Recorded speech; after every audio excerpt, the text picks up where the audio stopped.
Is bread okay to eat? A question which gets asked all the time, and bread has copped so much flack in the media on if it's something which is okay to include or not. When it comes to bread, they're not all created equal. It's really important to remember that something which has been highly processed, is low in fibre, doesn't have any grains, of course that's not going to be as good for you as something which is much darker, full of seeds, less processed and much higher in fibre. So essentially, when we're looking for choosing a bread, that's exactly what we're looking for. Something where the flour is darker in colour, because that will usually mean it's been less processed. Something which has some whole grains and seeds in there as well for extra nutrients, plant diversity to help feed those healthy gut bugs, and extra fibre as well, again, to keep that gut really nice and healthy.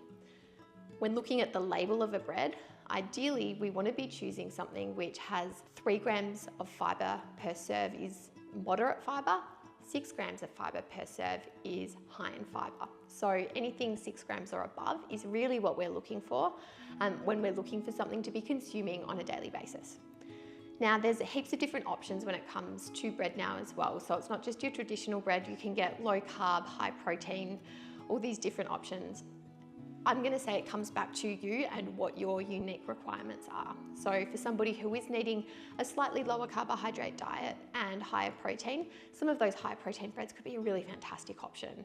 Or maybe if you're vegetarian and looking for maybe wanting to have a sandwich for lunch, having a higher protein bread with a lentil patty or a chickpea patty along with all the salad in there, that could be a really great option to help you to get that mix of protein and carbohydrate.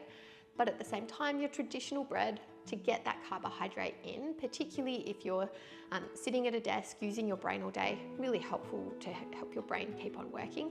Or someone who might be a bit more active, getting that carbohydrate in can help fuel your workout as well. So lots of different things to think about when it comes to choosing your bread.